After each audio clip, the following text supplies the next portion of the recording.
doutora Renata, Oi, eu vou liberar os participantes. tá Aí ótimo. assim que você quiser, você só me dá um toque que eu começo a transmissão. Tá, normalmente vocês dão o quê? Uns 5 minutinhos ou vocês já...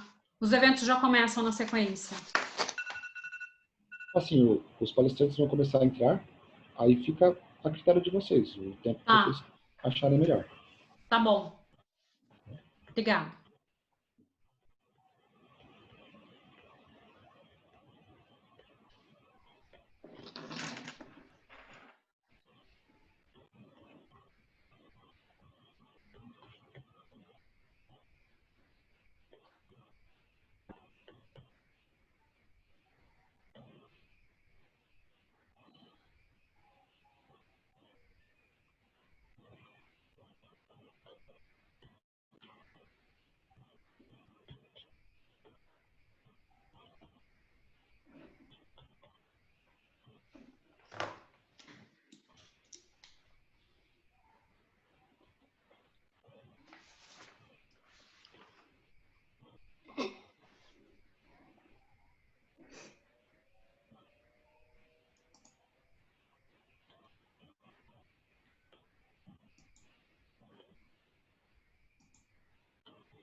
Olá, boa tarde. A gente vai dar mais uns 5 minutinhos, acho que só para as pessoas irem entrando e a gente já começa. Obrigada.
Então, quando entra pelo computador, o link direciona para o site do Zoom, aquela página que você me mandou, e aparece uma notificação, uma caixinha em cima para direcionar para o aplicativo.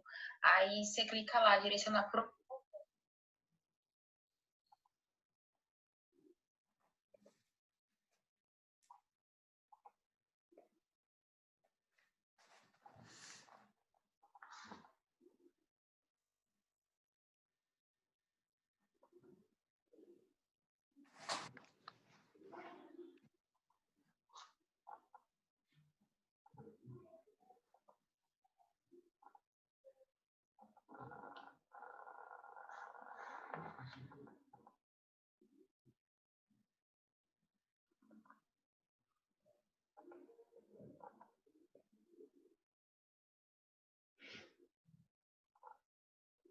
Fabi, eu vou fazer uma live agora. Você consegue entrar só para dar mais volume?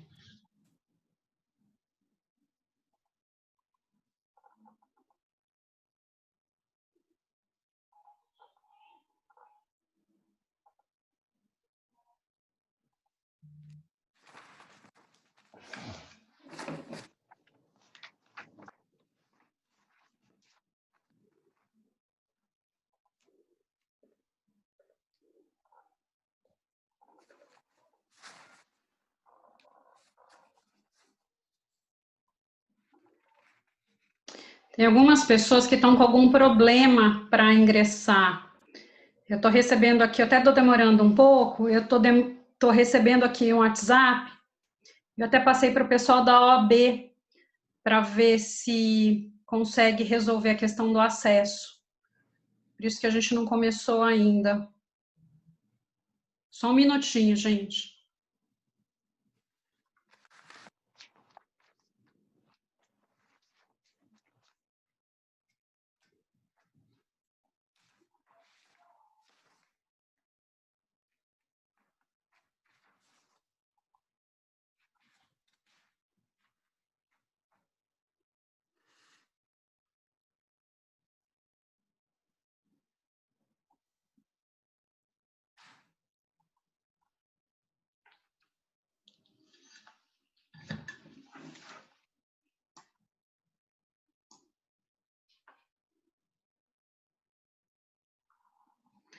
Bom, acho que já está direcionado aqui a questão. Vamos lá. Bom, boa tarde a todos. Gostaria de agradecer à OAB São Paulo, ao nosso presidente da OAB Campinas, o Daniel Blinstein, especialmente à Comissão de Meio Ambiente, Ecologia e Interesses Difusos, pela organização desse evento, né, o pessoal aí da organização da própria OAB, a Andressa, a Carol, que eu até estava falando com ela agora aqui pelo telefone.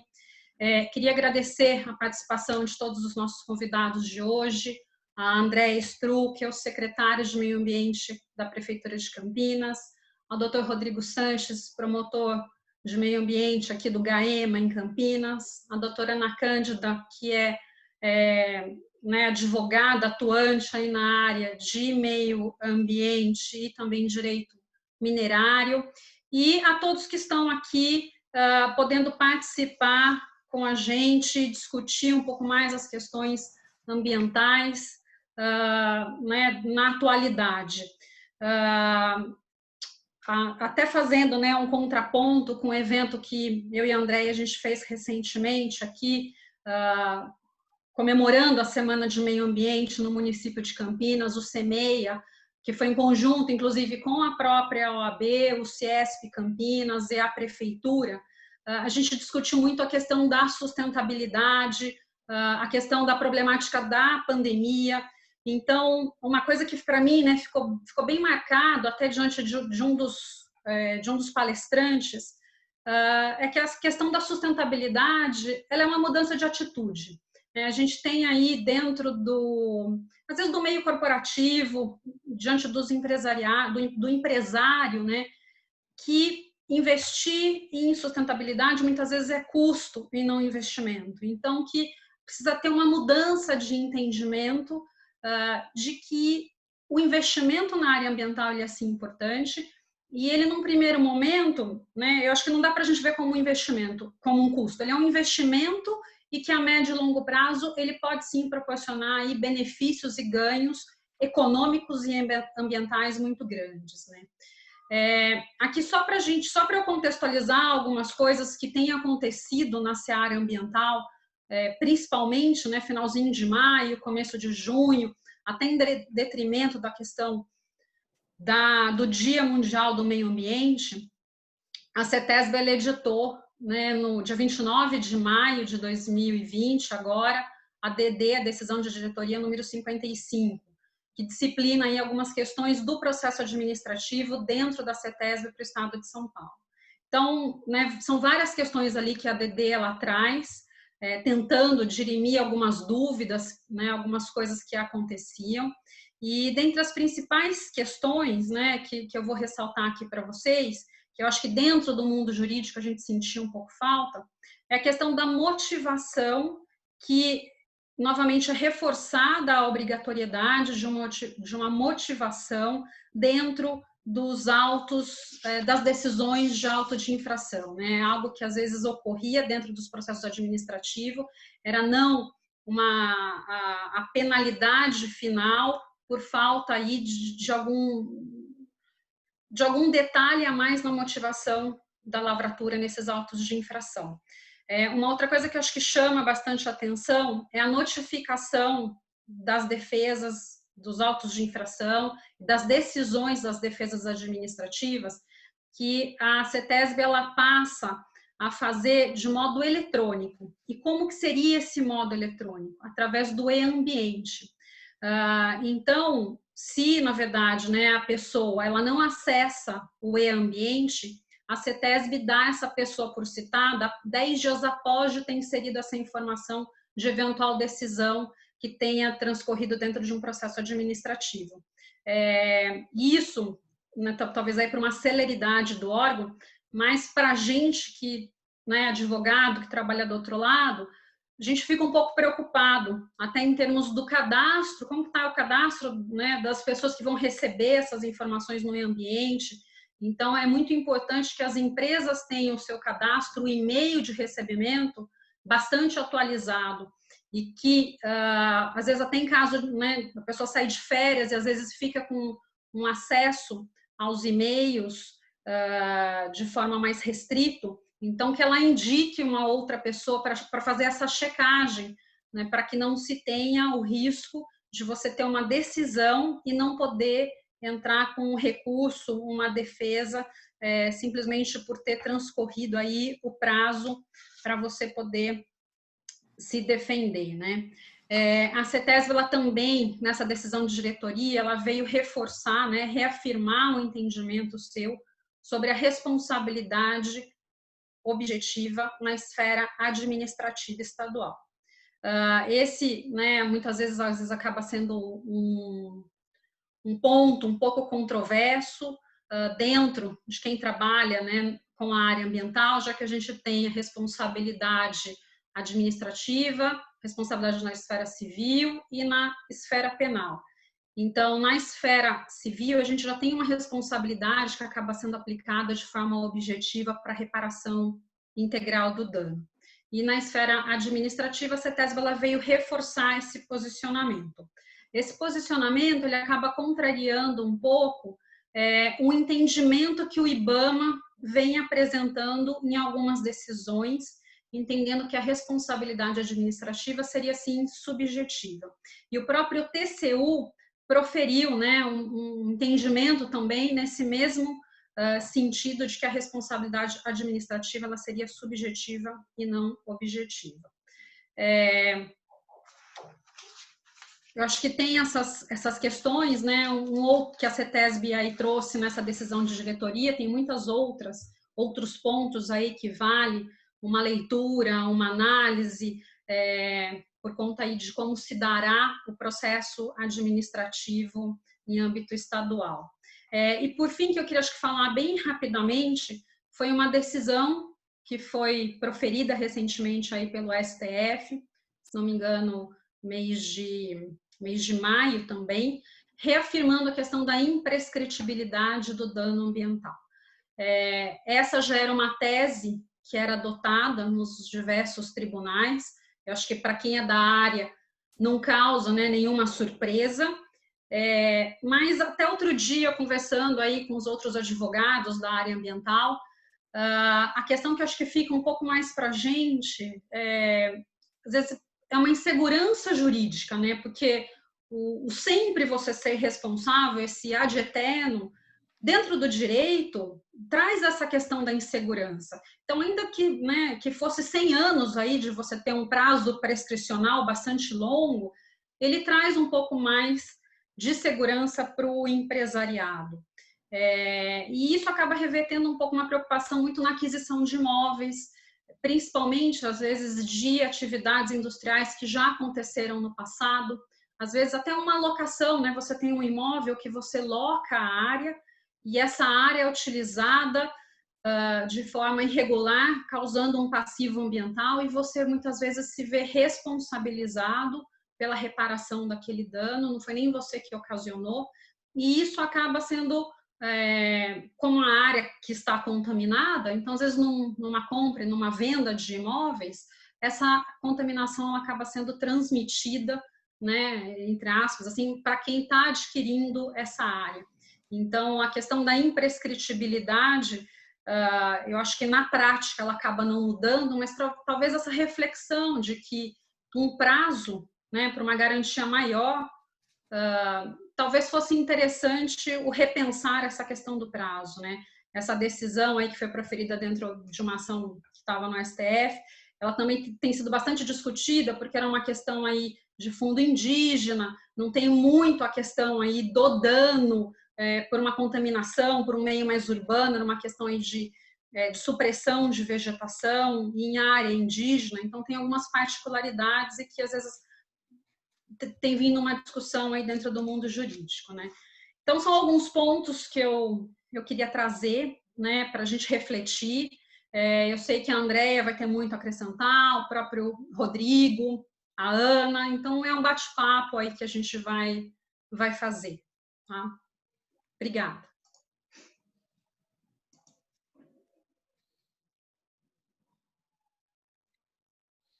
Bom, doutora Renata, gostaria de agradecer aqui, em nome da Secretaria do Verde, né, do Governo Municipal, poder fazer parte desse evento na qualidade de perguntadora, né? Estou ansiosa para ouvir as palestras, debater e perguntar. Para a gente do Executivo é estratégico participar desses debates da Comissão de Meio Ambiente da OAB, ainda mais com pessoas tão qualificadas como o Dr. Rodrigo, do Ministério Público, a doutora Ana Cândido, né, da militância ambiental e minerária, e fazer uma referência, né, ao Campinas 2030, em que a OAB é parceira da Secretaria do Verde, da ANAMA, do CIESP, do Envolverde, enfim, é um pool de entidades que quer discutir a sustentabilidade nos municípios, com o prisma da Agenda 2030 dos Objetivos de Desenvolvimento Sustentável. Então, para quem tiver interesse, brevemente a gente vai lançar, né, o Campinas 2030, provavelmente em setembro, assim que essa pandemia finalmente nos permitir, né, encontros presenciais, ou pelo menos semipresenciais, e é uma honra estar aqui, estou ansiosa para ouvir os palestrantes e, ao final, poder fazer perguntas. Muito obrigada.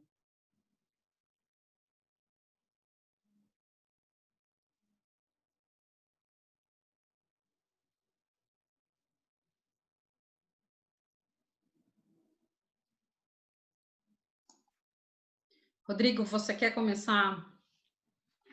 Tá. Bom, primeiramente, boa tarde a todos. Queria agradecer aí a Renata pelo convite que me foi feito.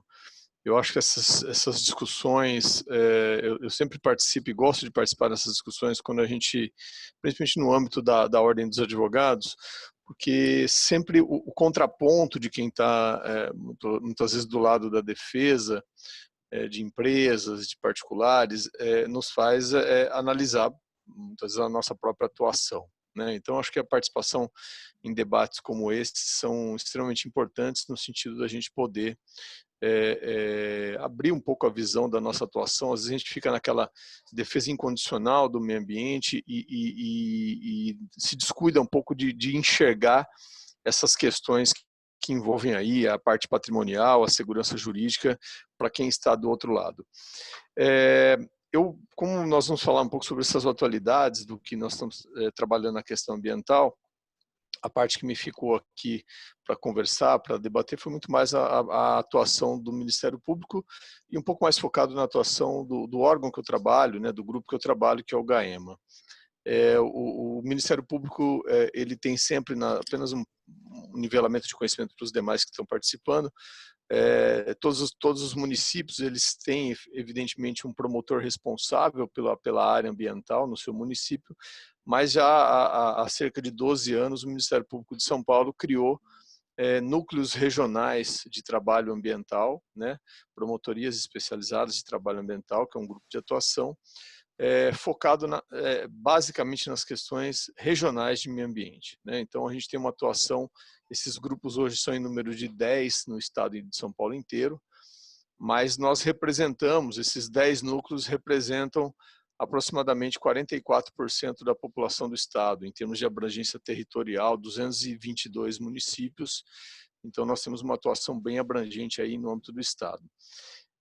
Do que nós temos trabalhado, que eu acho que é importante a gente discutir um pouco aqui, são as questões relativas aos planos municipais de saneamento básico e a questão dos planos regionais, aí, os planos de resíduos sólidos e a interface que esses planos têm aí com o plano diretor urbanístico, né, o PDUI, que é um plano diretor urbanístico da região inteira, o Plano de Desenvolvimento Urbano Integrado. Muitas vezes a gente percebe que há um foco em enxergar o problema de planos municipais apenas no território do município impactado, né?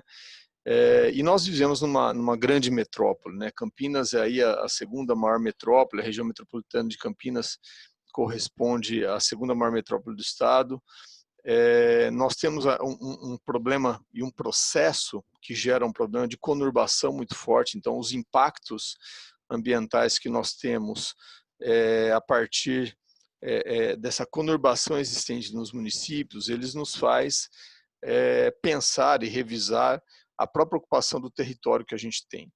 Muita gente desconhece essa situação, mas segundo os dados que são levantados pelo Comitê de Bacias, que administra toda a gestão da água do nosso território, e também pelo consórcio PCJ, que envolve empresas e operadores aí de água da nossa região, da nossa bacia hidrográfica, nós estamos numa região absolutamente carente de água, né? Nós temos um nível percentual per capita de água inferior a alguns países do Oriente Médio.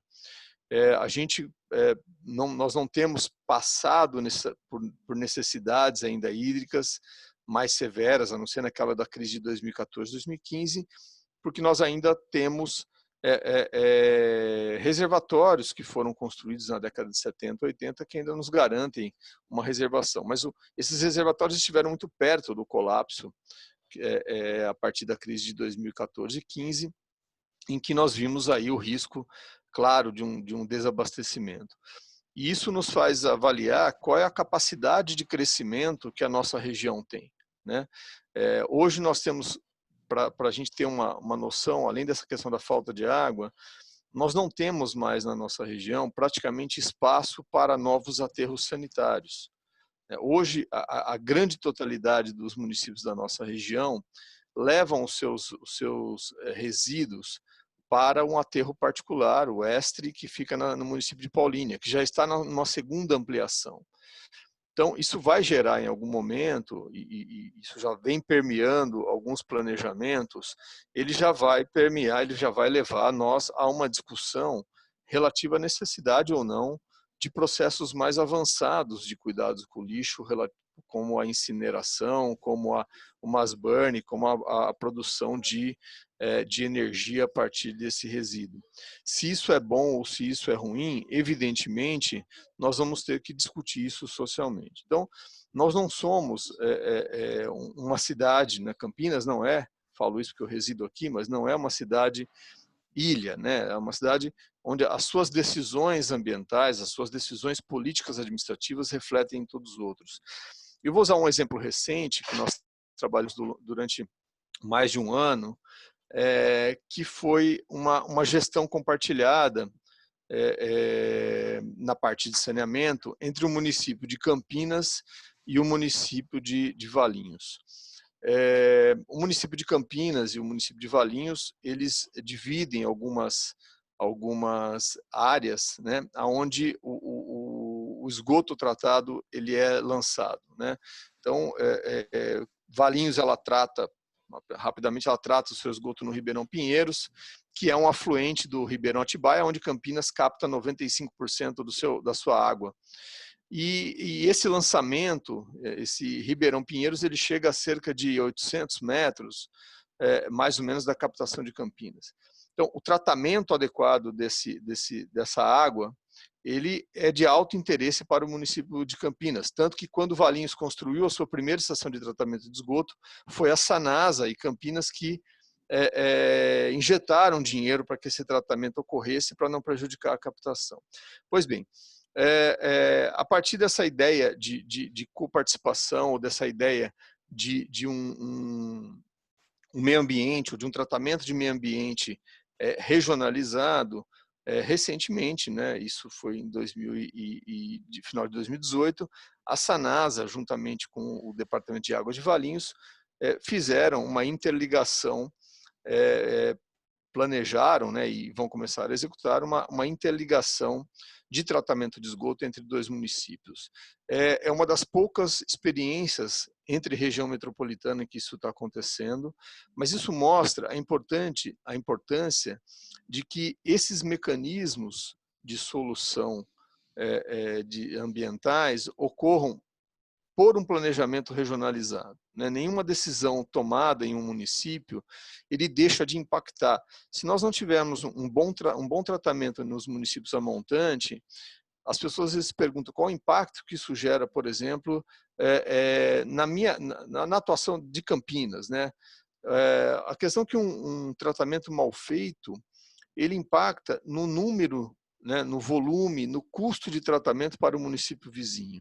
Então, isso é algo extremamente relevante do ponto de vista de saúde pública, na medida em que a gente acaba tendo um número inferior aí de produtos químicos utilizados no tratamento, que sempre tem um pouco de resíduos, né, de um percentual residual. Então, isso é importante que a gente faça essa avaliação. A questão dos resíduos sólidos, como eu disse, ela tem um impacto que nós precisamos ampliar essa discussão regionalmente, porque Campinas já teve o delta aí, está no seu limite. O Estre, que recebe em Paulínia da região inteira, também já está avançando por uma segunda etapa, ou seja, ele também tem um tempo de vida útil. E a maioria dos municípios da nossa região não consegue mais prospectar espaços adequados para o tratamento de resíduos. Isso nos leva a avançar por um outro patamar de discussão, né? Nós, hoje em Campinas, nós reciclamos algo em torno de 2 a 3% do resíduo sólido. Isso é muito pouco para uma região metropolitana, né? Nós estamos aí comemorando 10 anos da Lei de Resíduos Públicos, que foi promulgada em 2010, e nós não saímos muito desse percentual, o que nos faz ver que a gente tem que avançar na questão de educação ambiental, né? Nós precisamos fazer com que haja um controle, um processo de educação ambiental muito maior, porque isso impacta a todos nós, né? Mais recentemente, a gente vinha acompanhando o chamado Plano Diretor Urbano Integrado, chamado PDUI. O PDUI, ele é um processo, um planejamento integrado entre ações de interesse comum dos municípios, como saúde, educação, segurança pública, recursos hídricos, e que vai permear, uma vez aprovado esse plano, a forma como os municípios da nossa região, da região metropolitana, vão se desenvolver nos próximos anos. Nós estávamos com esse plano praticamente pronto, né? O seu caderno preliminar já estava pronto, elaborado, divulgado, e quando íamos para a fase de audiências públicas o ano passado, nós tivemos a mudança no governo do estado e o atual governo extinguiu a Emplasa, que era a empresa de planejamento estadual para essas regiões metropolitanas. E aí nós acabamos tendo aí uma paralisação nesse processo. Estamos em vias de retomada com um trabalho que está sendo feito, um acordo com a Unicamp, né, entre o governo do estado e a Unicamp e a Gencamp, para que a gente possa retomar. Mas isso vai ser extremamente importante porque vai impactar, e já tem impactado em alguns casos, como que os municípios vão discutir a sua ocupação territorial. Para que lado se dá a expansão territorial? Como que se vai dar o conflito de ocupação territorial entre dois municípios, né? Apenas a título de exemplo, quando a gente estava discutindo o PDUI ainda na fase de planejamento, nós tínhamos um município da nossa região que captava toda a sua água de abastecimento público dentro de uma represa, cujas nascentes estavam no município vizinho. A grande parte das nascentes estavam no município vizinho, estava montante. E esse município, que dependia dessa represa para todo o seu abastecimento, de mais de 100 mil habitantes, ele tinha a sua área no entorno do reservatório de água protegida. Só que o município acima, vizinho, havia declarado toda a área onde estavam as nascentes como área de expansão urbana. Há, evidentemente, um conflito territorial importante em termos de segurança hídrica daquela população. E o Plano Diretor de Desenvolvimento Urbano Integrado, ele vai, na verdade, tratar em como dialogar e como resolver essas questões de conflitos territoriais. Então, a gente tem questões importantes que estão acontecendo, que estão sendo veiculadas e que tratam da questão do meio ambiente dessa forma mais regional. Um outro ponto que eu queria rapidamente abordar, antes de passar a palavra, é a questão dos conselhos municipais, né? Eu acho que é importante que a gente sempre tenha um fortalecimento. Eu sei que a Andréa participa de conselhos aí municipais. Eu acho que o fortalecimento dos conselhos municipais é algo que a gente sempre tem que perseguir. Eu acho que é sempre importante que dentro de cada conselho municipal haja um representante da OAB, porque a gente tem os conflitos de interesses que é natural que ocorram, que todos podem ser legítimos. É importante que eles tenham esse trabalho integrado entre poder público e sociedade. Os conselhos municipais são exatamente esses fóruns de discussão onde esse conflito de interesses tem que ser efetivamente discutido, né? Então, eu acho que é algo importante que a gente precisa trabalhar, porque a gente às vezes fica na parte ambiental, na ponta, né, pensando no dano ocorrido, e muitas vezes esse fórum de discussão é um local adequado para que a gente consiga prevenir um dano, né? Porque lá, pela sua diversidade de pessoas que integram, seja um conselho de desenvolvimento urbano, seja um conselho de próprio CONDEMA, o conselho de meio ambiente, ele permite, na realidade, que essa diversidade de pessoas que ocupam esses cargos possam vir trazer as suas demandas, possam vir trazer as suas preocupações e possam gerar o âmbito natural de discussão com a participação da sociedade. Então, acho que a gente precisa pensar e sempre fortalecer. Nós tivemos já momentos, eu não participo muito do Conselho de Campinas, porque há um promotor específico do meio ambiente de Campinas, mas até onde eu sei que o Conselho já passou por altos e baixos, mas há um corpo de pessoas, tanto do poder público quanto do poder do grupo privado, ou seja, da sociedade, extremamente capacitado, extremamente interessado. Então, acho que é um fórum importante que a gente sempre traga a discussão dentro desses diálogos ambientais que a gente faz, como uma forma de pensar sempre em ter a coletividade podendo discutir o planejamento urbano, territorial e ambiental do município. Eu vou passar a palavra, acho que a gente consegue ter mais produtividade, evidentemente, a partir do momento em que as perguntas e que o chat fica aberto. Obrigado. Obrigado, Rodrigo. Acho que é ótimo as suas colocações. Realmente é super importante essa participação aí da coletividade, a questão dos planos, né? Acho que esse compartilhamento entre municípios também é extremamente rico. Como você falou, a gente, né, mora numa área conurbada, cidades muito próximas, que a gente, né, se mistura, a gente nem sabe muitas vezes onde termina uma e começa a outra. Então, realmente é extremamente rico essa interação, né? As prefeituras poderem criar planos em conjunto, e a participação da sociedade realmente é extremamente importante. Ana, passar a palavra para você. Boa tarde, agradeço o convite da doutora Renata, fico muito feliz de ter aqui a André e o doutor Rodrigo trabalhando juntos nessa tarde. O doutor Rodrigo falou bastante, né, na questão ambiental de uma maneira geral, ele trouxe vários problemas, e o que eu vou falar aqui hoje, que embora não tenha uma ligação tão direta com o que ele disse, mas pode ser que gere um debate, bem interessante. Bom, nós vamos falar, eu me propus a falar sobre os instrumentos da Política Nacional do Meio Ambiente e a aplicação no desenvolvimento sustentável da atividade minerária. Bom, a gente vê que só nesse tema a gente vai falar de instrumentos da política, desenvolvimento sustentável e mineração.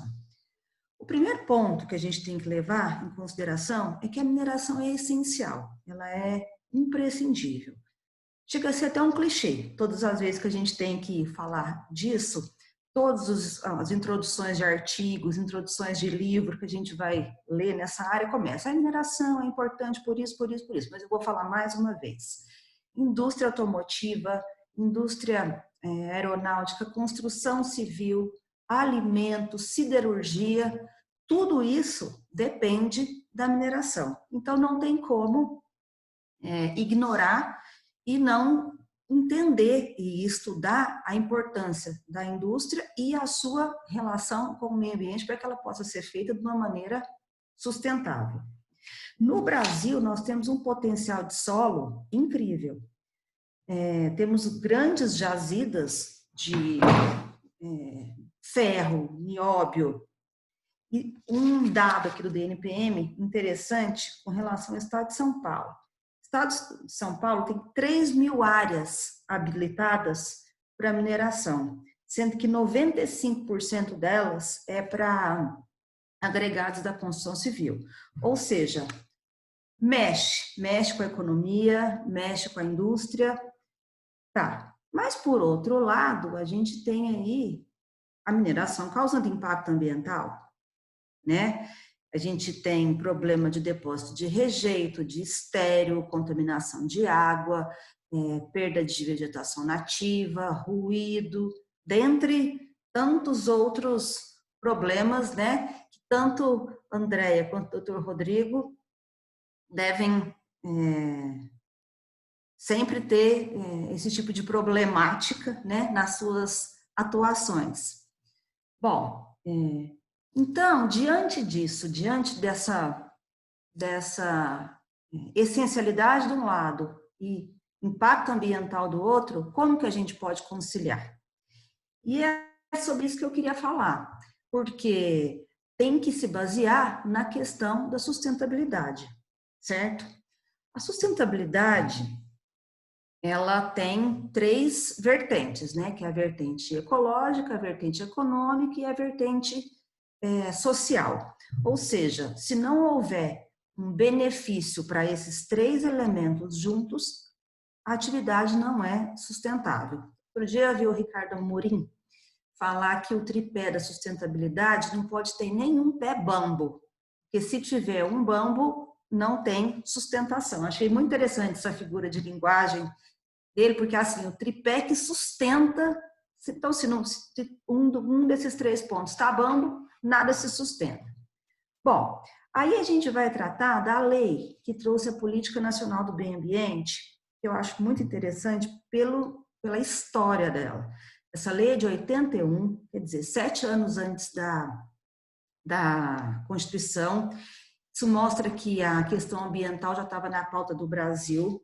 É uma lei moderna e é uma lei que, no meu entendimento, é uma lei efetiva. Por quê? Porque ela tem um objetivo muito claro, que é o desenvolvimento sustentável. Isso está muito, tanto no artigo 2º da lei, que fala de maneira abrangente qual que é o objetivo, e no inciso 1 do artigo 4º, fala em compatibilização do desenvolvimento econômico, social, com a preservação da qualidade do meio ambiente e do equilíbrio ecológico. Quer dizer, essa lei busca fazer, né, que essas 3 vertentes se desenvolvam de uma maneira que seja bom para todo mundo. Tá, então nessa política, o que acontece? Ela traz princípios e ela traz instrumentos.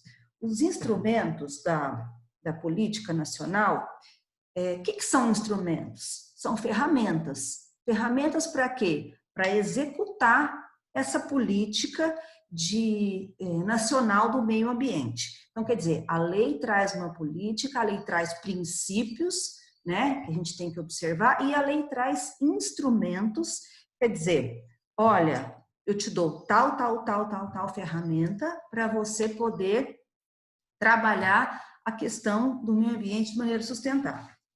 A lei tem 13 instrumentos, eu não vou falar de todos eles, mas eu vou falar de 4, porque eu acho que são os que têm mais interface com a mineração, e aí eu vou entrar até num ponto que o Dr. Rodrigo falou, que é a questão de planejamento e a questão de trabalhar de caráter preventivo disso tudo, porque depois que o dano está feito, aí, né, mas a gente pode trabalhar de maneira preventiva.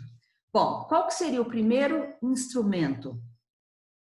O estabelecimento de padrões de qualidade ambiental. Por que estabelecer padrões? Porque o padrão, ele traz justamente o limite. Então, se uma vez que foi estudado e determinado aquele limite, o que passar dali, a gente sabe que está fora. E, além de tudo, quando a lei traz a definição de poluição, ela fala poluição, lançamento de matérias ou energia em desacordo com os padrões ambientais estabelecidos. Ou seja, se a gente não tem esses padrões, nós não conseguimos nem definir o que seria poluição. Então, esse eu acho que é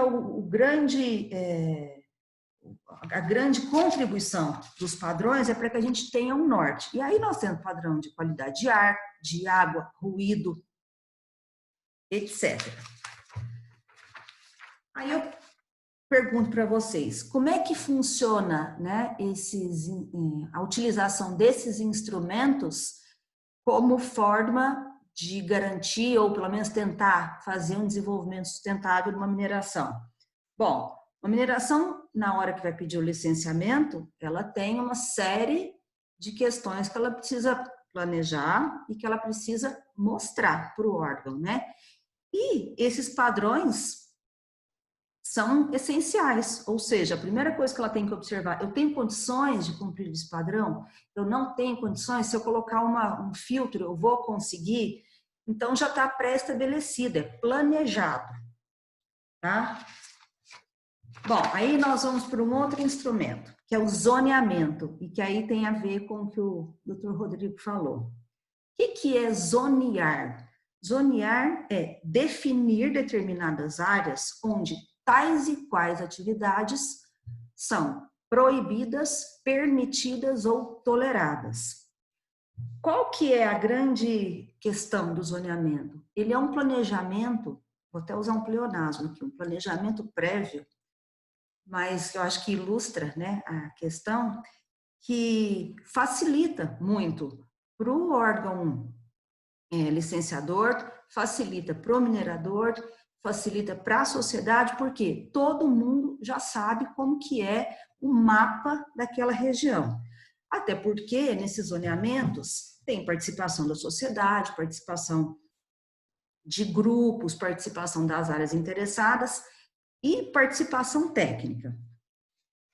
No que se refere à mineração, eu vi um exemplo muito interessante no estado de São Paulo, do ordenamento territorial geomineiro que está sendo feito. O estado de São Paulo contratou para a região de Santa Gertrudes. Santa Gertrudes é, entrando ali na Washington Luiz, sentido Cordeirópolis e tudo mais, que é um polo ceramista. E tem grandes jazidas de argila.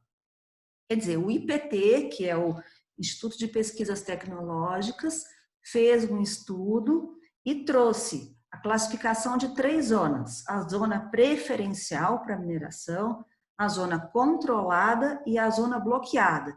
Está bem dentro daquilo que eu falei, que é a permitida, a tolerada e a proibida.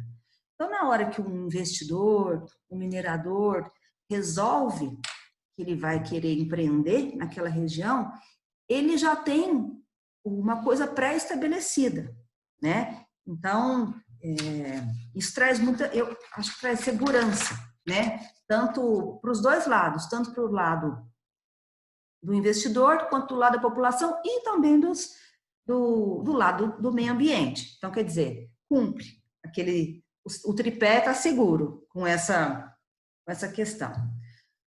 Outro instrumento é a avaliação de impactos ambientais. Quer dizer, o que é uma avaliação de impacto ambiental? Quer dizer, nós vamos fazer uma avaliação, nós vamos estudar se aquela atividade vai causar impacto naquele local, né? E ela identifica potenciais impactos na instituição futura de um empreendimento, ou seja, também tem caráter preventivo, né? Então, é feito o estudo e chega-se à conclusão que não dá, que naquela região não dá, aquilo vai comprometer muito o solo, vai comprometer a água, vai comprometer o ar, vai trazer muito ruído. Então, o empreendimento não vai se realizar. A avaliação de impacto ambiental, ela é um gênero, né? Porque ela engloba várias espécies de estudos. Aí a gente tem EIA-RIMA, RAP, PCA, RCA, que tudo isso, o que vai determinar é o tipo de utilidade, o tipo de degradação potencial que ela tem. Eu quero dizer com isso é que a gente tem bastantes estudos, entendeu? Formas de estudo. Então, o empreendimento, ele vai sair com bastante certeza técnica, certo? E outra coisa interessante, a questão da avaliação está no nosso ordenamento desde 86, também antes da Constituição, né? A gente tem aquela resolução CONAMA, número 1 de 86, que fala da questão da avaliação. E o último instrumento que eu vou tratar é a questão do licenciamento ambiental, que pega tudo isso e trabalha de uma maneira holística, né? Por quê? Porque para licenciar, se tiver um zoneamento ótimo, se tiver padrão melhor ainda, tem que ter feito um estudo, ou seja, o licenciamento é fundamental. E por quê? Porque ele determina onde, como, quando e quem pode utilizar os recursos. Uma curiosidade, né? No que tange ao licenciamento, as empresas as atividades que vão estar em zoneamento homologado pelo órgão ambiental, têm um licenciamento um pouco mais tranquilo. Então, mais um ponto a favor de fazer o zoneamento. Então, é isso que eu tinha para falar. Não sei se eu falei muito, se eu falei pouco, mas o que eu quero dizer? Esses instrumentos, eles estão aí, né, para todo mundo, justamente como ferramenta para a gente poder trabalhar e poder desenvolver uma atividade que é tão importante, mas que degrada. Então, vamos usar aí esses instrumentos, tem outros tantos, né, para que a gente consiga fazer a mineração sustentável. Ana, muito obrigada. A gente já está com algumas perguntas aqui no chat, vou pedir para as pessoas também irem fazendo seus questionamentos, tanto para a Ana quanto para o Rodrigo. Eu também, eventualmente, estou à disposição, né, para poder contribuir com o debate.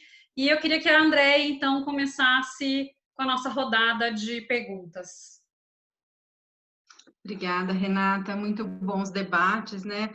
Cada qual com a sua experiência. Doutor Rodrigo é membro do Ministério Público, e todo mundo tem medo do Ministério Público, porque ele é praticamente a nossa mãe, né? Fica vendo se a gente está andando na linha, está cumprindo a legislação e os princípios. Mas eu diria que essa mãe do Ministério Público, né, que nos fiscaliza e nos corrige quando é necessário, no caso do GAEMA, no qual o doutor Rodrigo faz parte, tem uma condução muito propositiva, né, da mãe conciliadora, que ajuda, que conecta ações, e esse papel do Ministério Público para a gente dos municípios é muito importante, porque os desafios estão nas cidades, os problemas estão nas cidades e as soluções também. E o doutor Rodrigo nos ajuda nessa busca de soluções. Eu vou citar só 2 exemplos, que é o acompanhamento das compensações da barragem aqui de Pedreira, né, que fica na nossa APA de Campinas, lindeira entre o município de Pedreira e de Campinas.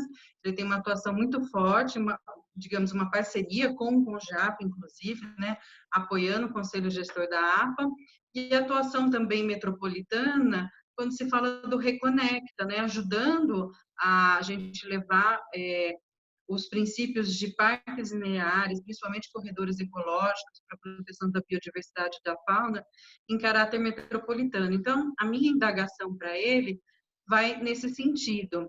Doutor Rodrigo, qual que é a experiência do Ministério Público nessa linha que é um pouco diferente da atuação ordinária, né? Da atuação, não é tanto da atuação repressiva, mas até mesmo da atuação preventiva, né?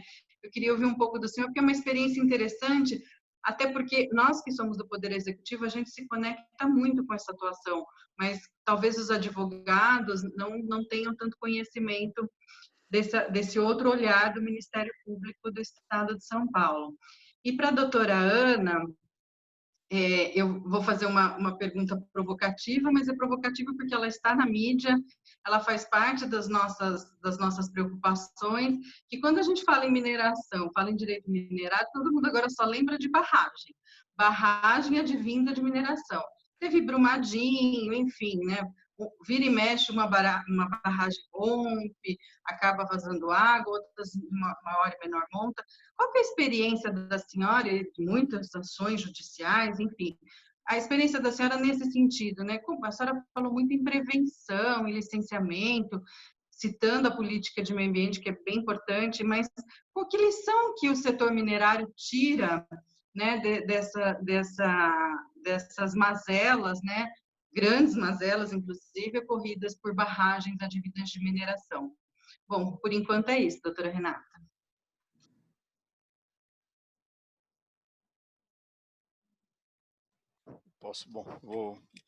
Pela primeira pergunta, então, que a André me passou, é só um outro olhar, né? A gente tem tradicionalmente, o que a gente tem de atuação do Ministério Público, né? Na parte ambiental? Ela é uma atuação um pouco mais reativa, né? Vamos dizer assim, a gente tem aquela situação em que ocorre o dano ou alguém noticia que um determinado dano está ocorrendo, essa informação chega ao Ministério Público, e o promotor, de alguma forma, entre aspas, reage a essa indagação, ou essa provocação, a essa informação de que ocorreu um dano por uma atividade qualquer, ou que está para ocorrer um dano. No caso do GAEMA, que é o grupo regional, nós temos uma atuação menos reativa e mais proativa, no sentido de que uma das principais finalidades da nossa atuação é o acompanhamento, seja da elaboração, seja da aplicação da política pública.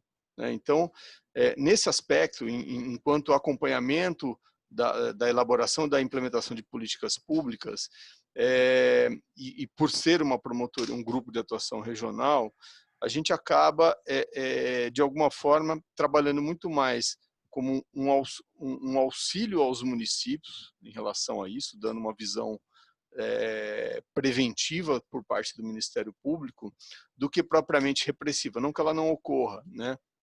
Ela muitas vezes ocorre. A gente tem hoje, pelo GAEMA, por exemplo, nós temos 4 municípios que nós temos ações envolvendo modificações do plano diretor, ou que nós estamos acompanhando modificações de plano diretor, né?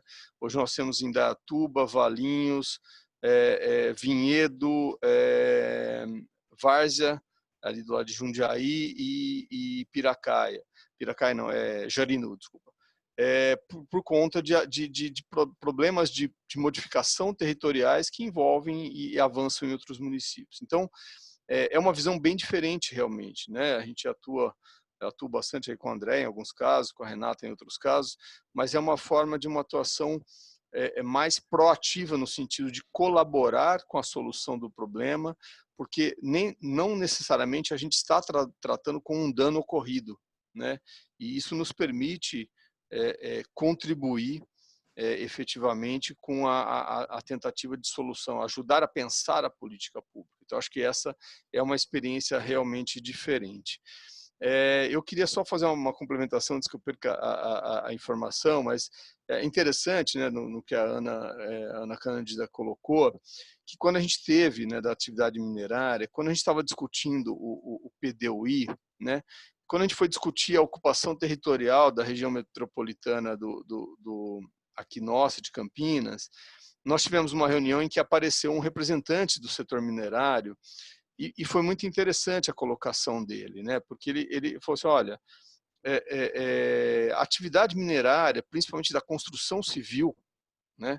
Seja de basalto, seja de areia, extração de areia e tudo mais, ela não pode ficar longe do centro consumidor, né? E ele, quer dizer, ela é, eu vou usar um termo entre aspas, mas ela é um dano necessário, né?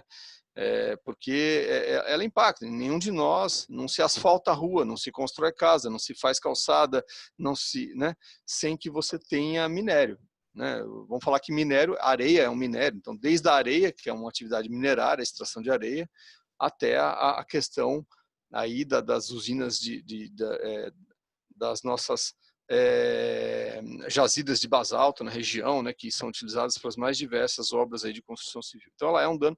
Isso foi interessante porque ficou colocado, quer dizer, a gente precisa prever dentro da nossa região metropolitana quais serão essas áreas, né?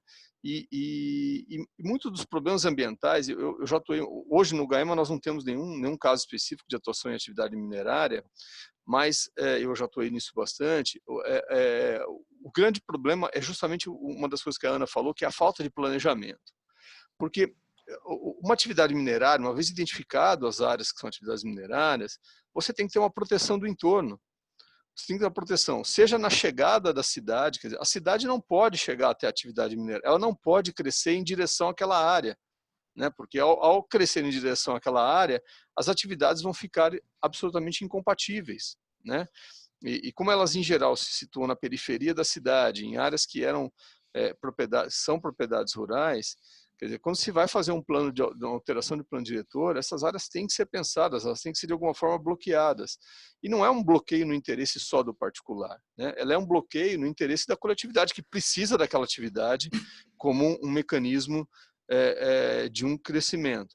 Lógico, os problemas que vão envolver se essa atividade vai ser sustentável ou não, eles estão muito mais na forma como ela é executada, né, doutora Ana?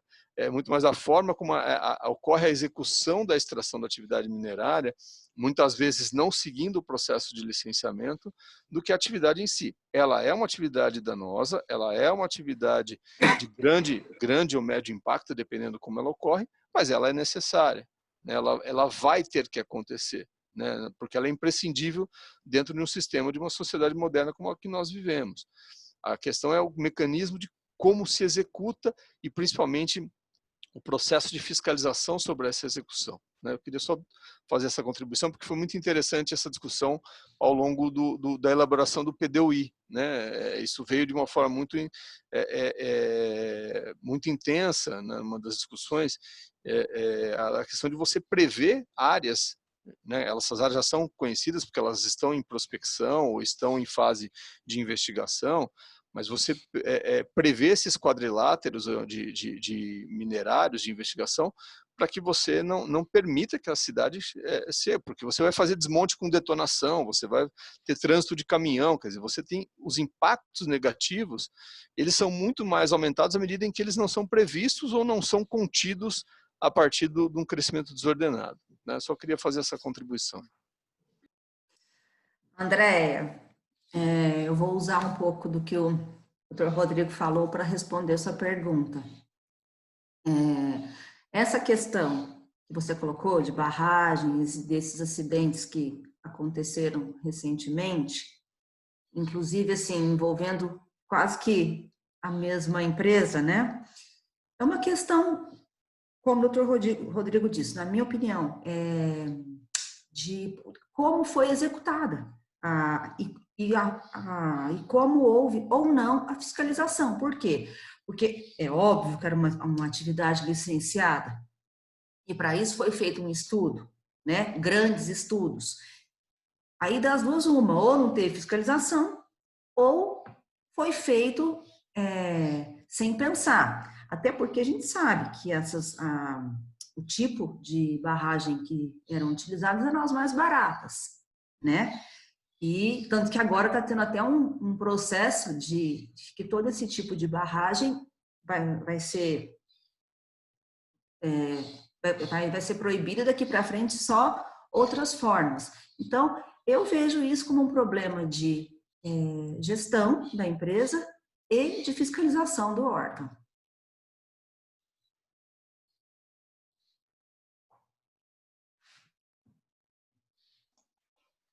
Perfeito, muito bom, Ana, muito bom, Rodrigo. Andréia, obrigado aí pelas provocações, né? Acho que extremamente pertinentes. Vamos lá, eu tenho algumas perguntas. Doutora Ana, vemos em muitas situações que mesmo com o licenciamento e obedecendo o zoneamento, ainda assim são autuadas. Como resolver este grande embate? Tem uma outra também, como fica a questão, né? Você comentou, acho que das 3.000 áreas minerárias aqui no estado de São Paulo, no caso de uma área ocupada construída já, então como que fica a questão do uso do subsolo versus o uso do solo? Então... Tá, vamos lá, depois eu faço para o Dr. Rodrigo, vamos lá. Tá, vamos começar da última, né? Todas essas áreas que já estão habilitadas, elas obrigatoriamente passaram por um procedimento administrativo na ANM, que é a parte regulatória da mineração. E aí se envolve, muitas vezes, esses minérios estão em terras que não são do minerador. E isso a gente resolve com a Constituição, porque o subsolo e os recursos minerais é da União. Então, ela concede, né, para aquele minerador, para ele poder fazer o empreendimento dele. Caso ele tenha conflito com o dono da terra, existem mecanismos judiciais, tem até uma ação de avaliação de dano, porque se ficar determinado, porque quando a ANM determina que se pode fazer uma pesquisa e depois uma lavra, ela está falando só com relação aos bens minerais, ela não está falando com relação ao proprietário do solo. Mas, na legislação, tem previsão de compensação. Eles recebem um pouco o que pega a receita de CEFEM, 50% vai para o proprietário, o minerador já no seu plano tem que fazer a previsão de que ele vai ter que indenizar o dono da terra. Então, se essas 3.000 áreas já estão habilitadas, é porque elas já passaram por esse tipo de eventual embate, porque muitas vezes se resolve amigavelmente e algumas vezes não. Essa questão do zoneamento que foi colocada, eu não sei quais seriam o porquê dessas autuações, né? Porque se já tem o zoneamento, se já foi permitido que ali pode ou que ali se tolera a mineração, talvez seja isso. Porque tem muitas situações, como tem lá no caso de Santa Gertrudes, que são áreas que podem ter mineração desde que um monte de condicionantes. Talvez seja isso.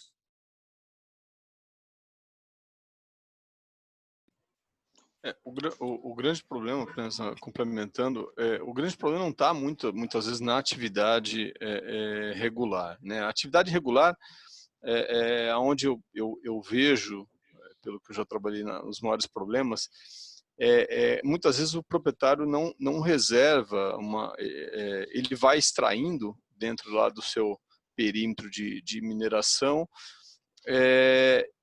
mas ele tem que fazer uma recomposição, uma reconformação do terreno, de talude, plantio de mudas e tal. Então, muitas vezes o problema está justamente em não fazer essa compensação no momento em que precisa fazer, ou às vezes chega no final da lavra, ele não reservou o numerário para fazer essa compensação, né? Então, eu acho que talvez aí a gente tenha que discutir se os mecanismos de garantia da recomposição estão, ou seja, ele teria que claramente deixar um percentual, um numerário necessário para que ele fizesse essa recomposição, né? O plantio ele tem um custo razoavelmente alto, porque ele demora alguns anos para ser entregue de forma conforme, né, as determinações hoje da Secretaria de Meio Ambiente do Estado de São Paulo. E a parte de conformação do terreno é mais complexa, porque dependendo do tipo de atividade minerária, o custo fica muito alto em horas de maquinário para poder reconformar terreno e tudo mais. Então, acho que o grande problema ele fica aí nas atividades clandestinas, né? A gente, eu estava lembrando, a gente participou há cerca de 2 anos atrás de uma operação de atividade minerária aqui na região, que eram problemas de dragagem clandestinas no leito do rio Capivari, né? Então, assim, o rio Capivari ele já é um rio com problema de baixa vazão, né? Ele tem baixa vazão, ele tem uma qualidade de água muito ruim, porque ele tem ainda muito lançamento clandestino de esgoto no seu curso, mas ele tem vários municípios que fazem a utilização da sua água, inclusive para abastecimento público. Campinas faz isso ainda, né? Retira uma parte do seu abastecimento público do Capivari. E nós tivemos um levantamento a partir da Polícia Ambiental de diversos problemas de dragagem ao longo do rio. Isso é muito complicado, porque cada vez que você faz esse processo de dragagem, você altera negativamente toda a qualidade da água do leito do rio, você impacta na captação de água de municípios, você contamina muitas vezes essa água. Vamos lembrar que ao longo do rio tem muitos usuários que retiram a água desse rio para regar plantações, muitas delas de consumo direto, como hortaliças, né? Então você tem problemas aí que envolvem até a parte de saúde pública. Então, na regular, eu lembro que nessa investigação tinha algumas empresas que foram investigadas, mas estavam regulares, né? Dentro do perímetro, da forma de atuação e tudo mais, com seus tanques de decantação, de areia e tudo mais, mas outras não estavam, né? Então, a gente sempre volta num problema que tem o lado errado de determinados empreendedores que não fazem adequadamente, mas nós temos uma deficiência de fiscalização muito grande, né? Porque o lado errado, infelizmente, ele sempre tem pessoas que vão fazer, mas vão fazer muito menos à medida que eu tenho um processo de fiscalização melhor, né? Hoje a gente tem mecanismos tecnológicos relativamente baratos para que essa fiscalização ocorra muito mais intensa, né? O uso de drones hoje em áreas rurais para percorrer determinadas distâncias é uma realidade factível. São equipamentos de 20, 30 mil reais aí que podem ser adquiridos pelo município para fazer a sua fiscalização, né? Que podem aí num rápido curso de tempo percorrer, filmar e conseguir identificar ações irregulares. Então, a gente tem que trabalhar um pouco mais nessa questão da fiscalização para garantir que aqueles que estejam corretamente atuem, né, possam atuar, porque aqueles que não atuam corretamente, eles sempre têm um preço mais baixo do que aquele, porque ele tem um custo menor do que aquele que atua de forma, vamos falar aqui, clandestina, né? Então, acho que isso é algo que a gente precisa pensar enquanto estruturação, né? É algo que impacta sempre aí o poder público, né, nas suas várias atividades. Vou fazer mais uma colocação rapidinha com relação a essa questão da mineração, né, do quem faz a coisa certa e quem faz a coisa errada. Daí a importância das audiências e ouvir o pessoal do setor, tanto o pessoal do setor que trabalha com a parte financeira e com o pessoal da parte técnica. Por quê? Porque havendo uma conversa técnica entre, por exemplo, os mineradores e o Ministério Público, muita coisa se esclarece, como foi essa questão aí da mineração de areia, da cidade não crescer em direção a elas, né? Então, quer dizer, vamos atrás dessas empresas que estão fazendo as coisas certas, né? Para a gente poder conversar com elas e até para usar de norte na hora de fiscalizar aquelas que não fazem, né, a mineração corretamente.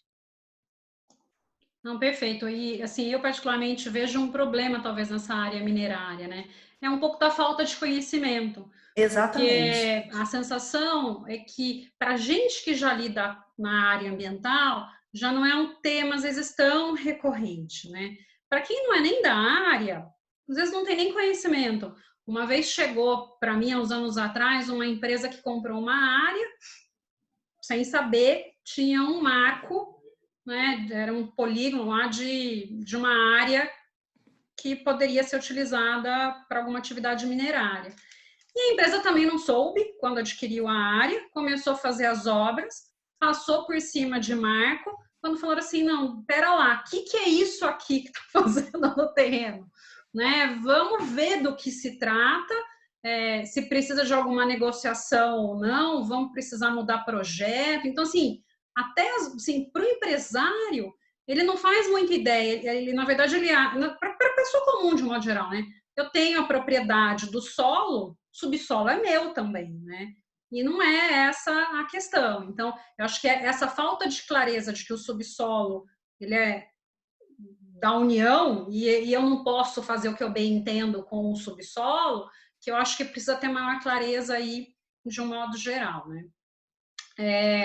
Doutor Rodrigo, eu sei que o senhor já falou um pouco, né? Mas assim, as principais demandas ambientais que o GAEMA tem enfrentado, e eu vou colocar uma pergunta, tem uma outra aqui para a Ana, mas eu vou fazer uma pergunta que acho que tanto o Rodrigo quanto a Ana, quanto a Andréia também, eu acho que vão poder colaborar também num bate-papo, tá? Diante das questões de sustentabilidade, principalmente pela necessidade atual da retomada da economia, se vocês consideram uma opção viável a adoção do LAC e do licenciamento simplificado, como previsto aí no PL 3729 de 2004, e já efetivados em outros estados. Então, fica aí, de repente, um bate-papo para todo mundo interagir daqui a pouquinho. Ana, quer falar primeiro? Não, pode falar. Eu só vou fazer uma brincadeira, né? A Renata falou essa questão aí do cliente, né? Que de repente não sabia, né? Da questão de que o subsolo não é dele. Vem sempre aquela frase: consulte sempre um advogado, né? É extremamente importante como as pessoas não se investem milhões e não fazem uma consulta preventiva da parte jurídica legal. Bom, mas vamos lá. Eu falo assim, mas o Ministério Público, de uma forma geral, a gente tem sido muito crítico em relação à questão dos licenciamentos simplificados, porque eu tenho uma visão de que se inverte o problema, né? Os setores de licenciamento, de uma forma geral, eles estão subdimensionados. Quer dizer, quando você acompanha um estudo, um impacto ambiental, por exemplo, vamos usar aí o exemplo que a Andréa citou lá da barragem que o governo do estado está construindo no município de Pedreira. É uma obra de impacto regional, extremamente importante, extremamente perigosa, porque é uma obra que está construída a montante do município de Pedreira, mas o que acontece? Quando você vê a complexidade, é um processo, é um EIA-RIMA que a gente acompanhou a elaboração dele, e agora nós estamos acompanhando o processo de implementação e, consequentemente, de fiscalização. É tão complexo, e aí quando você vai verificar a frequência com que o órgão ambiental consegue analisar essas informações,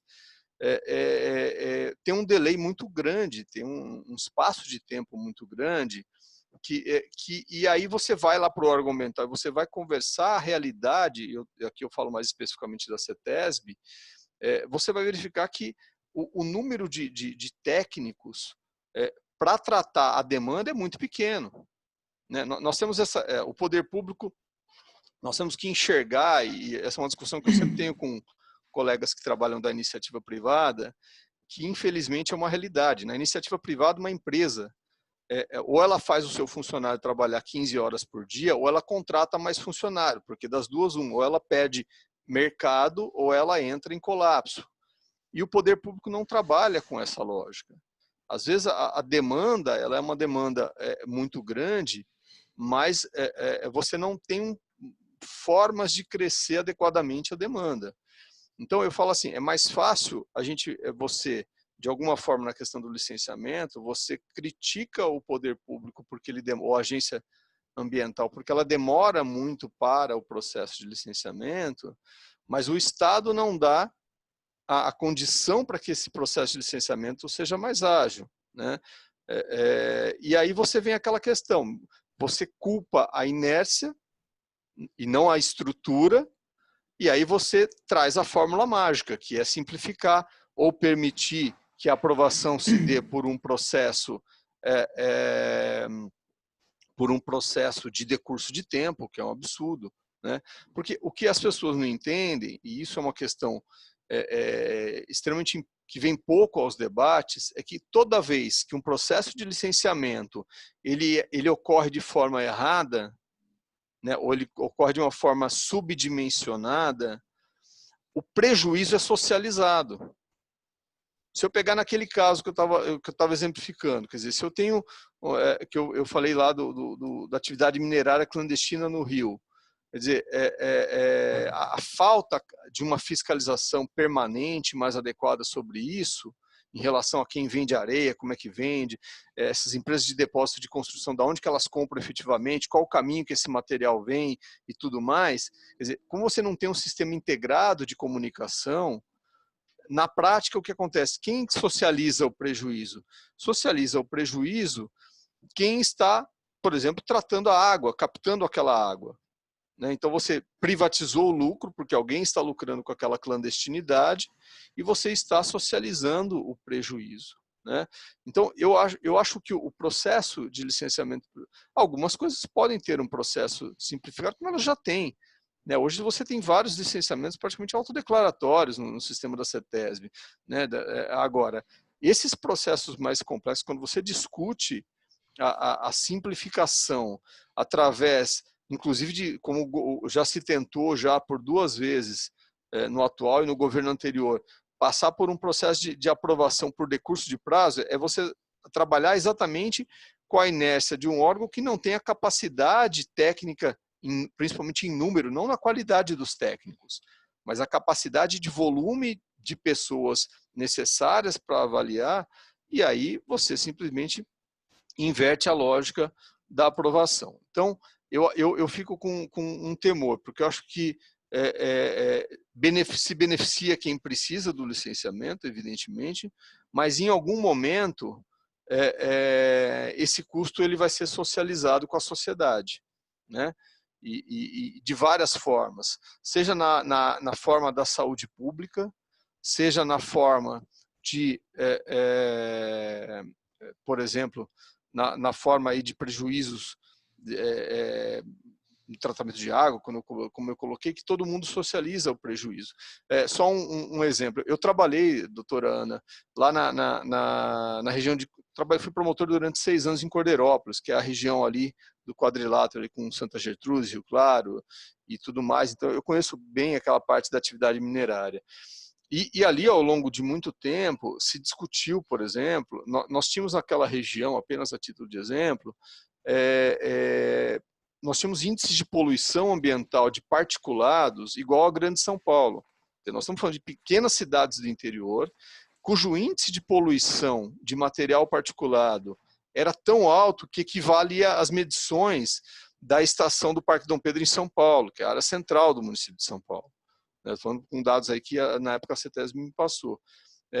Tanto que agora veio esse planejamento de ocupação e tudo mais, e aí vinha um problema, porque o pessoal daquela região, eles diziam o seguinte, olha, tudo bem, vai ser exigido de nós determinadas implementações de controle de poluição, porque nós estamos aqui concentrados, mas se não for exigido o mesmo controle em outra região, eu criei como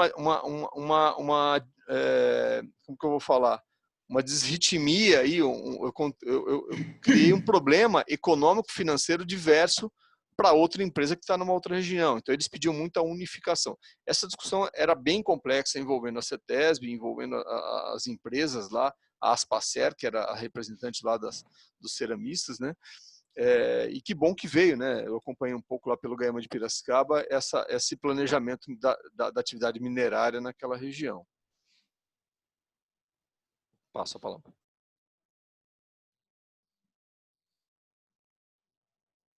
Pode falar, doutora Ana, eu já encerrei. Não, a sua colocação sobre essa questão do licenciamento simplificado foi perfeita, eu não tenho mais nada a acrescentar. Bom, acrescentar uma coisinha.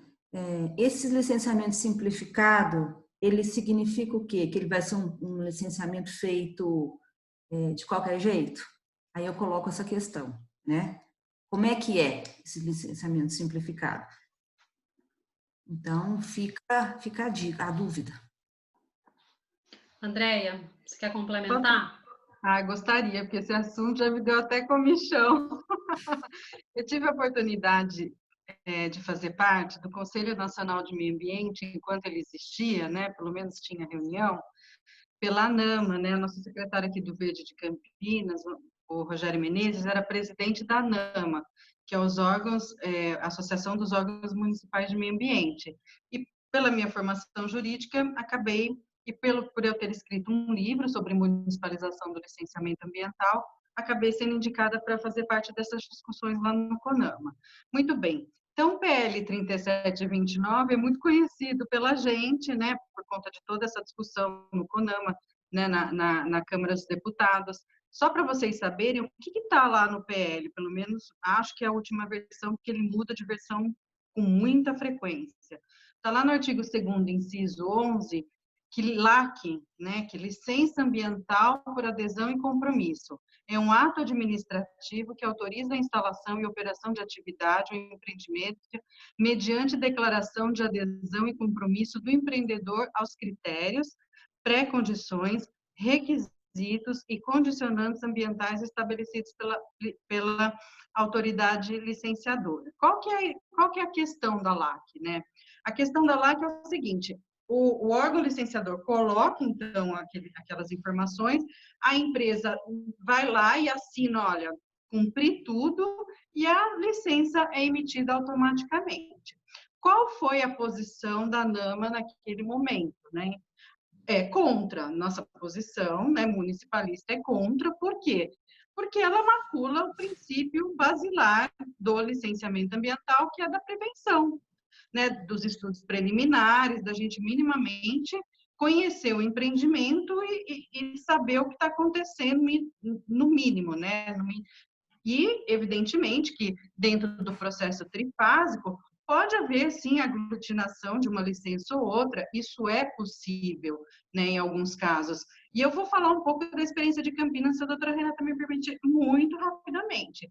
Porque o que o empreendedor quer? O empreendedor quer segurança e rapidez, né? Como que a gente oferece esse serviço público de qualidade para o empreendedor? Porque, afinal de contas, a premissa econômica é importante, né? O desenvolvimento sustentável está pautado no desenvolvimento com a preservação ambiental, e a celeridade e eficiência faz parte desse papel, né, dessa lição de casa do poder público. Investir em equipe. Lá na Secretaria do Vejo, nós temos um departamento de licenciamento ambiental com quantidade de funcionários que extrapolam a quantidade de funcionários da gerência local da CETESB, por exemplo, aqui no estado de São Paulo. Então, temos funcionários concursados de carreira treinados e aptos a fazer as análises técnicas correspondentes. Temos legislação, lei, decreto, cada documento, termo de referência de licenciamento ambiental, tem um memorial, tem um termo de referência de como que você apresenta aquele documento. E o mais importante que nós fizemos aqui, e isso sim em Campinas é destaque nacional, que foi o processo de informatização total do licenciamento ambiental. Isso significa que você faz upload dos seus documentos e download da licença. Se não quiser, não precisa nem tomar cafezinho com a gente lá na Secretaria do Verde. Todas as nossas relações com o empreendedor é informacional. Então, por conta disso, é mais rápido, porque os processos administrativos, eles acabam não tramitando. O carimbo do servidor de expediente que saiu para almoçar, que vai demorar 2 horas para chegar, é um download, é um enter do técnico. Isso é muito interessante.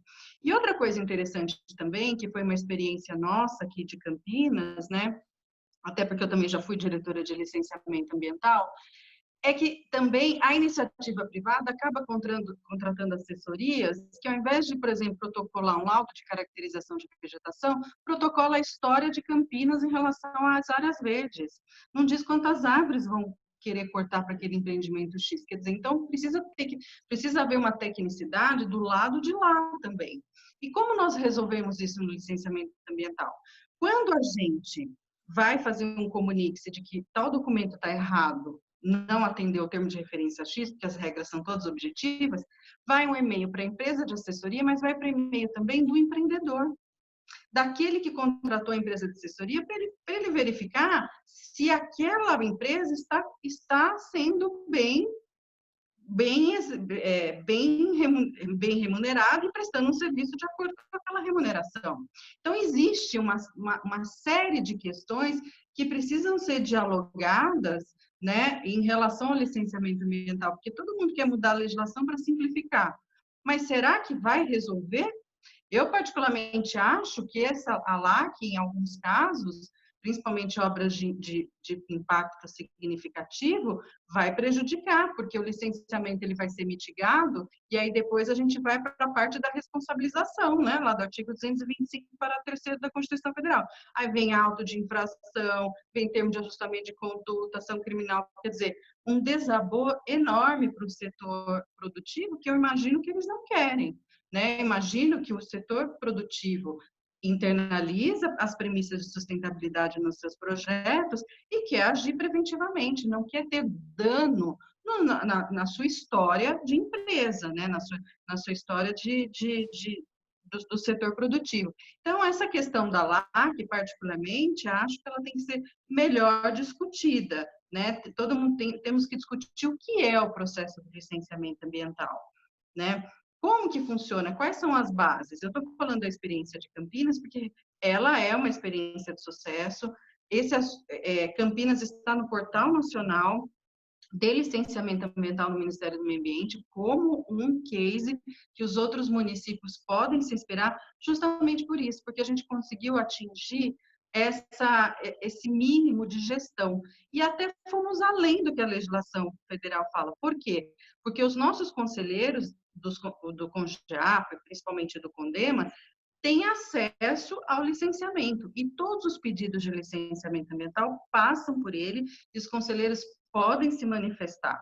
Né? Nós até oferecemos a senha, inclusive, para o Ministério Público do Estado de São Paulo, caso queira também acompanhar o nosso processo de licenciamento. Ele é transparente.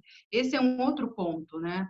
O ponto da transparência e da participação comunitária agrega valor no licenciamento ambiental também. Não é um rigor da legislação federal, mas é um rigor da gestão democrática, no qual a gente também acha importante internalizar. Eu não vou me estender muito, porque o assunto de licenciamento ele é bem complexo e abrangente, mas eu queria pelo menos dar esse recado, né, para a gente poder discutir e não pensar na LAC, mas pensar no todo. Por que está se pensando em simplificar tanto um processo de licenciamento e talvez descuidar, né, porque eu acho que é descuidar e não prevenir ou mitigar impactos ambientais? Não, perfeito. Eu acho que as colocações foram ótimas. Eu acho que existe, sim, uma pressão pela rapidez, né, pela agilidade, mas muito, talvez, pela uma falta de quantidade de técnicos para uma análise dentro dos órgãos ambientais, né? E daí, eu acho que não dá para a gente perder essa questão da análise em detrimento da segurança técnica a ser instalada, né? Eu queria fazer mais uma pergunta que acho que compartilha um pouco, né? A gente continua talvez um pouco nesse bate-bola, da Rosa Ramos, da OAB de Santo André. Ela pergunta como conciliar melhor as informações do órgão estadual para o federal. E daí eu faço uma provocação também do municipal para o estadual e assim por diante. No caso, por exemplo, de uma contaminação com atribuição do CENEM, a comunicação é muito precária. Como podemos fazer para melhorar esta questão? Em razão dessa demora na tramitação, ofícios que vão e vêm os órgãos a inquérito civil há 10 anos tramitando, por exemplo, né? E eu não sei se caberia, mas eu acho que vale a pena, André, de repente você mencionar essa reunião que você teve recentemente, né, com a CETESB e o IBAMA, para tratar dessa interação entre os órgãos, que eu acho que é extremamente importante, né, e válido diante do nosso dia a dia.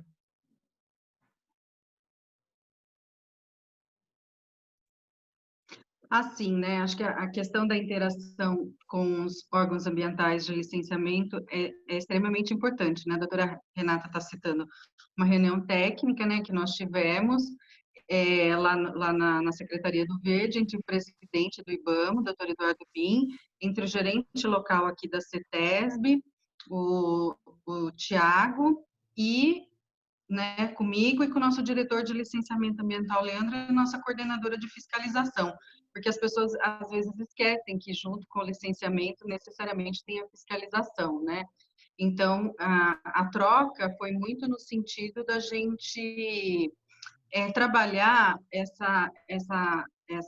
essas ferramentas de celeridade, porque nós, prestadores de serviços, estamos preocupados com a nossa eficiência, né? A gente quer entregar um bom produto de qualidade que traga segurança para aqueles que procuram licenciamento ambiental.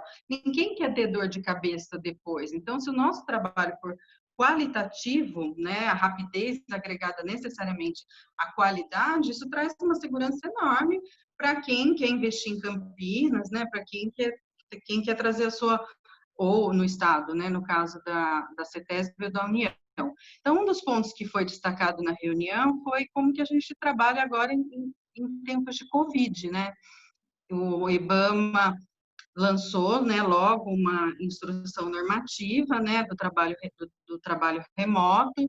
Então, parte da equipe está trabalhando em casa, né, com essa nova premissa. As análises estão se dando através dos processos eletrônicos. Eles têm uma certa informatização, então isso foi possível.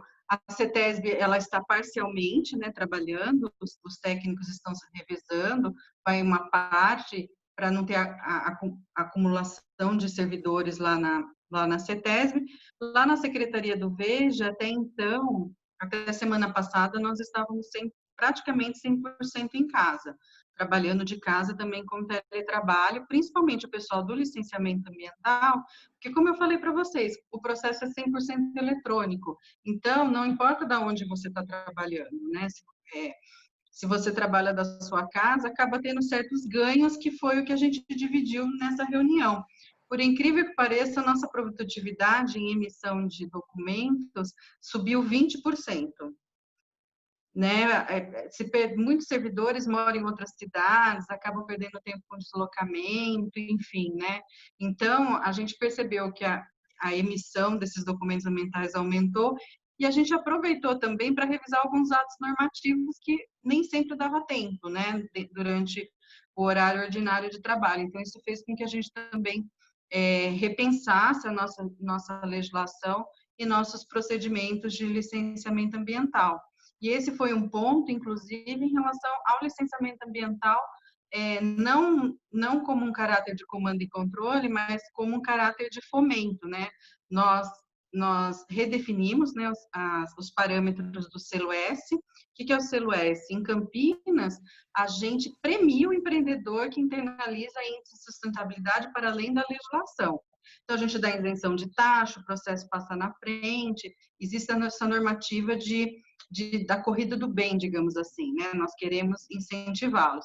E agora, lançamos também, né, o certificado S, que são as empresas que não necessariamente passam pelo licenciamento ambiental municipal, ou já obtiveram suas licenças, mas que têm certificações internacionais e têm processos produtivos, e a gente quer premiar, aí saindo um pouco do escopo do licenciamento ambiental, né, no escopo mais abrangente, também premiar. Então, foi discutida essa questão do licenciamento ambiental não ser também só uma ferramenta de comando e controle, mas uma ferramenta de fomento. E aí nós discutimos também outras questões específicas a respeito das infrações administrativas, né? Como que a gente fiscaliza, quais são os nossos parâmetros, enfim. Houve também esse direcionamento, mas muito rapidamente. Aí, se alguém tiver mais alguma questão, pode perguntar.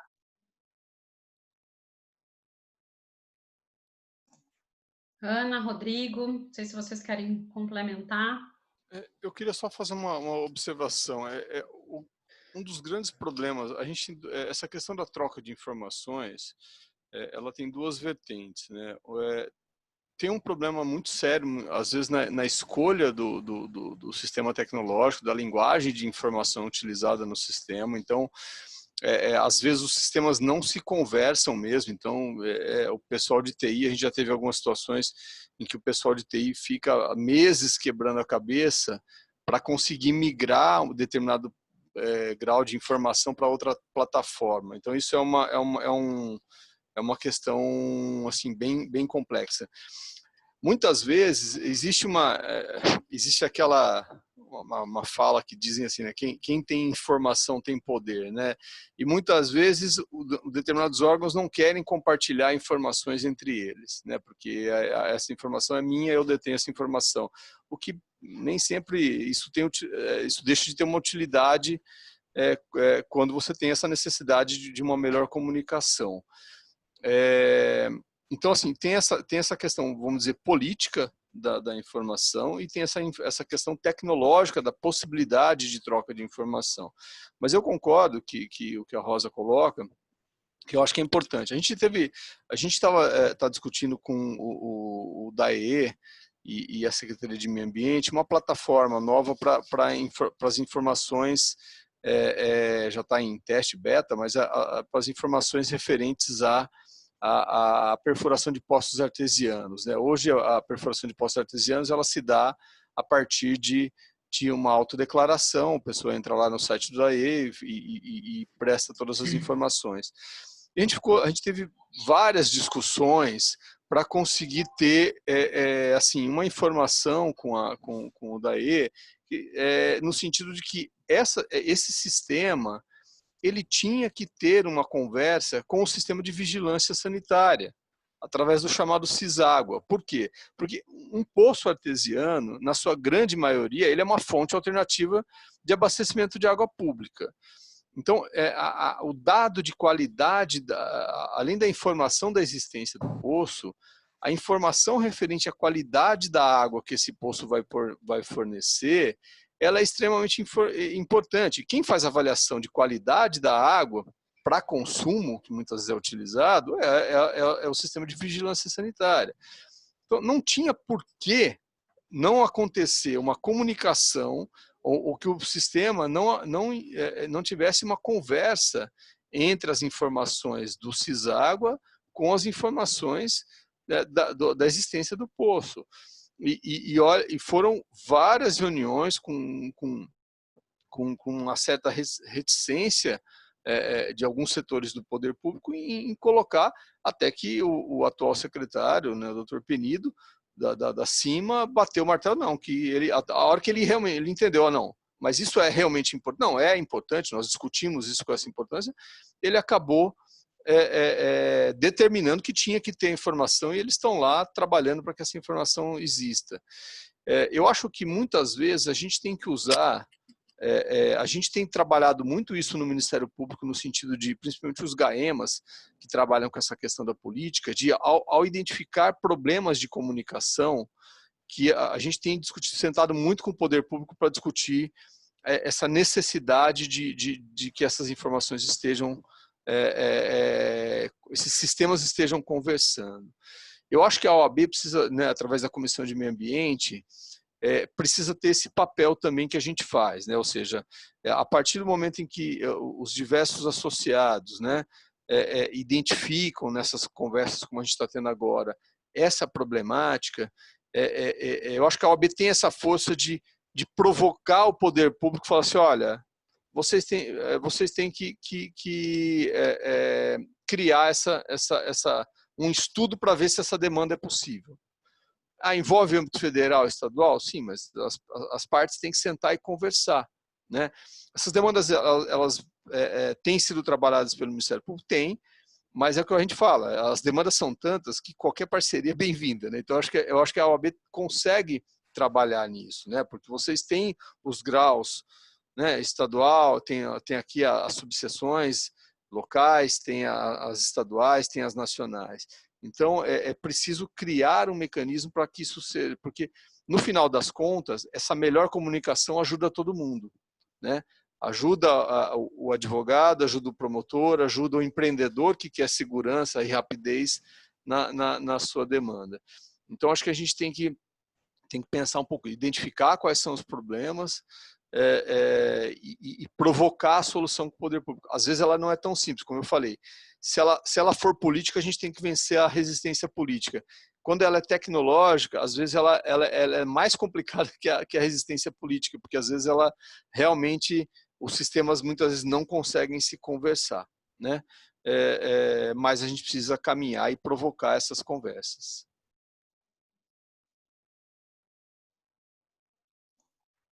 Muito bom, muito boas colocações. Eu acho que eu já vou encerrando por aqui, até pelo adiantar aí do horário.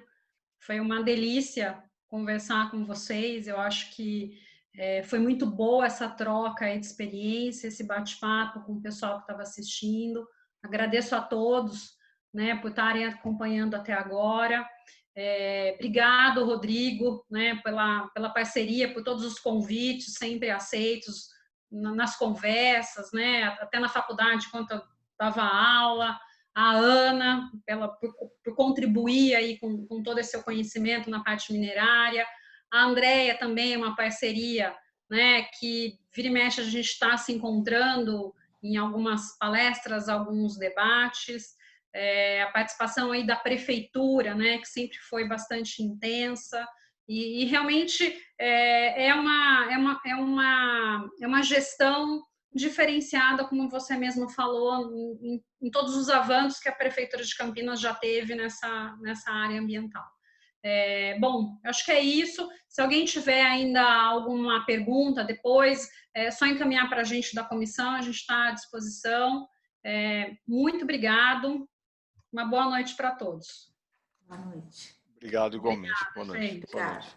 Tchau, tchau.